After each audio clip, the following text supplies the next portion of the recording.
జై శ్రీరామ్. ఈరోజు మీకు ఒక వెరైటీ కర్రీ చూపెట్టాలనుకుంటున్నాను.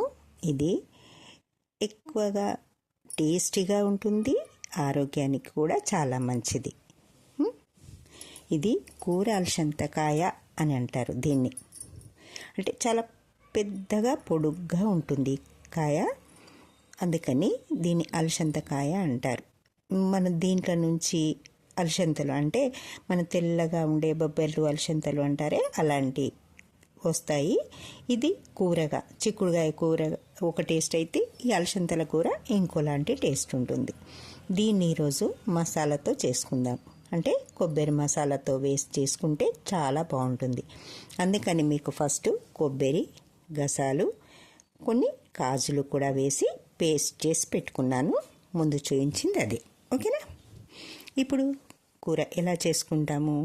మనం మామూలుగా గిన్నె పెట్టుకొని పోపు దినుసులు వేసుకొని అందులో ఒక చిన్న పట్ట ముక్క, 2 లవంగాలు, బిర్యానీ ఆకు, ఉల్లిపాయలు. ఇందులో నేను పచ్చి కారం ఎక్కువ వేయలేదు, జస్ట్ అలా కారమే వేసాను.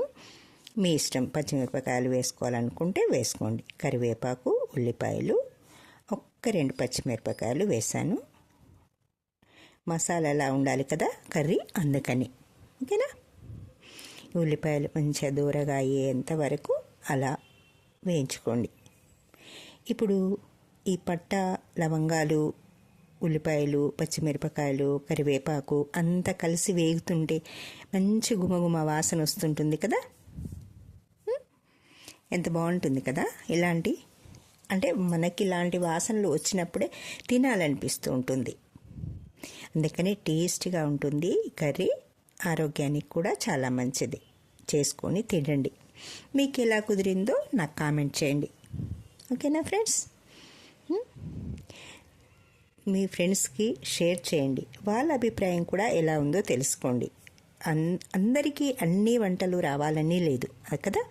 ఒక్కొక్కరు ఒక్కొక్కలాగా చేస్తారు. అందుకని నేను ఈ పద్ధతిలో చేస్తున్నాను. మీరు చూసి మీకే పద్ధతి వచ్చో అది కూడా నాకు చెప్పండి. ఓకేనా? ఒక్కొక్క ప్రాంతంలో ఒక్కొక్కలాగా వాడుకుంటారు ఒక్కొక్క కూరగాయని.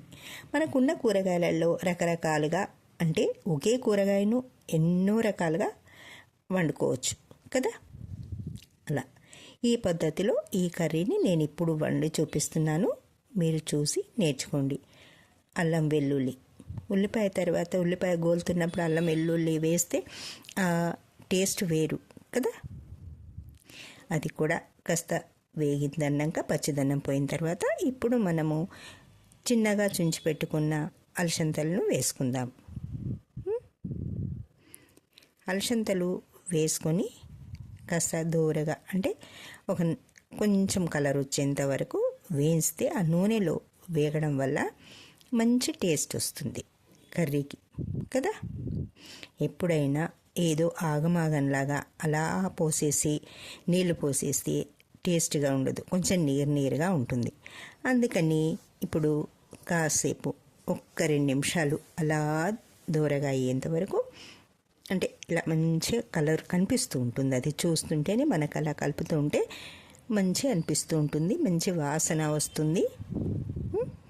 చూడండి ఎలా కనిపిస్తుంది కదా. కొంచెం కలర్ తేడా అయినట్టు అనిపిస్తుంది కదా. ఇలా కలిపి అప్పుడు దీంట్లోకి ఇప్పుడేం మనం ఉప్పు, కారం అది వేసుకోవాలి కదా.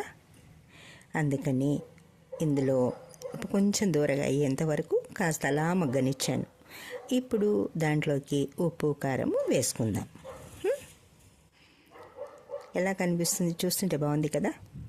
చిన్నగా మీ ఇష్టం. మీకు సైజు పెద్దగా కావాలనుకుంటే కూడా పెద్దగా ఉంచుకోవచ్చు. నాకు ఈ సైజు ఇష్టం. ఓకేనా? అది కారం 1 స్పూను, అంటే ఆ కర్రీకి అంత సరిపోతుంది. మీరు ఎక్కువ కావాలనుకుంటే కూడా ఎక్కువ వేసుకోవచ్చు. కింద ఒక 1/2 స్పూను సాల్ట్, కాస్త పసుపు, అంటే మనం తినే ఉప్పు కారాన్ని బట్టి కారం మనం ఎక్కువ తింటామా తక్కువ తింటామా అన్న దాన్ని బట్టి మన దగ్గర ఉన్న కారం కూడా ఒక్కొక్కటి కారంగా ఉంటాయి. సన్నపు మిరపకాయలు అయితే అప్పుడు ఇంత కారం వేసుకుంటే చాలా కారం అవుతుంది కదా. అందుకని మనం వాడుకునే కారం ఎలా ఉంటుందో దాన్ని బట్టి మనం కారం వేసుకోవాలి కర్రీలో. ఇప్పుడు ఇలా చూస్తే ఎర్రగా కనిపిస్తుంది కదా, అమ్మో కారం అయిపోతుంది అనిపిస్తుంది. అలా కాకుండా ఇప్పుడు ఎందుకు అనిపిస్తుంది అలా అంటే, ఇంకా అందులో మనం మసాలా వేయలేదు, కొబ్బరి గసాలు వేస్తాం కదా. మామూలుగా ఇలాగే వండుకున్నామనుకోండి ఈ కారం ఎక్కువ అయిపోతుంది. అందుకని ఎర్రగా కనిపిస్తుంది కదా. ఇప్పుడు కాస్త అంటే ఆ నూనెలో ఆ కారం ఉప్పు అంతా కలిస్తే అప్పుడు టేస్ట్ బాగుంటుంది. అందుకని అలా కలుపుతూ ఉన్నాను. ఓకేనా. ఎలా కనిపిస్తుంది, చూడ్డానికి బాగుంది కదా. ఇప్పుడు మనం రెడీ చేసి పెట్టుకున్న మిక్సీ చేసి పెట్టుకున్నాం కదా, కొబ్బరి గసాలు, కాజులు ఒక 4-5, అంటే మన కర్రీ ఎంత అన్నదాన్ని బట్టి ఆ కాజులు అవి కొబ్బరి గసాలు కూడా వేసుకోవాలి. కర్రీ కొంచెం ఉండి మసాలా ఎక్కువ ఉందనుకో అంత మసాలా లాగానే ఉంటుంది. కూర టేస్ట్ తెలియదు, మనం ఏ కూరగాయ వండామనే దాని టేస్ట్ తెలియదు మనకు కదా. అందుకని ఒక 4-5 బాదాములు, చిన్న కొబ్బరి ముక్క చూపెట్టాను కదా, అంటే ఈ కర్రీకి అంత మసాలా సరిపోతుంది అని. ఇప్పుడు ఈ మసాలా అంతా వేసి మంచిగా కలుపుకొని కాస్త నీళ్లు పోసుకొని, అంటే పేస్ట్ పోదు కదా దానికంతా ఉంటుందని దాంట్లో కొంచెం నీళ్ళు పోసి కలిపి పోసాను. ఇప్పుడు ఈ కర్రీనంతా మంచిగా కలుపుదాం. కలిపి ఇంకా సిన్ని నీళ్లు పోద్దాం, ఎందుకంటే కూర గింజలు కూడా ఉడకాలి కదా. అందుకని మంచిగా కలిపేసి మూత పెట్టి ఒక 5 నిమిషాలు ఉడకనిద్దాం అలా. అప్పుడు దానికి ఈ మసాలా అంతా పడుతుంది కూరకి కదా, ఆ గింజలకి ఆ కూరకి అంతా పట్టాలి. అందుకని కొంచెం కలిపి, అంటే మంచిగా అంత ఉప్పు కారము ఈ మసాలా అంతా కలవాలి, ముద్దలాగా ఉండకూడదు. అది చూసుకొని మంచిగా కలిపి అప్పుడు మూత పెట్టేసి ఉంచేయండి ఒక 5 నిమిషాలు. అందరూ రామనామ జపం చేస్తున్నారా, ఏమైనా పాడుతున్నారా? మొన్న నేను ఒక వీడియో చూశాను, దాంట్లో కూడా పెద్ద ఆయన అదే చెప్తున్నాడు. మనం పెద్దవాళ్ళు, అమ్మమ్మలు ఎప్పుడు వంట చేస్తున్నా ఏ రామనామం గీతమో పాడుకునే వాళ్ళని చిన్నపిల్లలప్పుడు ఎత్తుకొని కూడా చందమామ రావే పాడినట్టు, రామలాలి అనుకుంటూ పాడినట్టు కదా. ఎప్పుడెప్పుడు ఆ రామనామం స్మరించేవాళ్ళు. అది మనకు తెలిస్తే మనం కూడా చేసుకుంటే మన ఇంట్లో మన వాళ్ళు ఆరోగ్యంగా ఉంటారు, మనము ఆరోగ్యంగా ఉంటాము. అందుకని ఓకేనా ఫ్రెండ్స్. చూడు కర్రీ అయిపోయింది. ఇప్పుడు లాస్ట్లో వేయాల్సింది ధనియాల పొడి, అంటే కొంచెం చిక్కదనం ఉంటుంది, టేస్టీగా ఉంటుంది. అందుకని ధనియాల పొడి వేసాము అంటే కర్రీ అయిపోయింది అన్నట్టు. ఇంకా సర్వింగ్ బౌల్లోకి తీసుకోవడమే, రెడీ అయిపోయింది. ఇంకా లాస్ట్లో గార్నిష్ కొత్తిమీర రెడీగా ఉంది. ఇది మనం స్టవ్ కట్టేస్తున్నాను. మనం సర్వింగ్ బౌల్లోకి తీసుకొని దాంట్లో కొత్తిమీర వేసుకుందాం.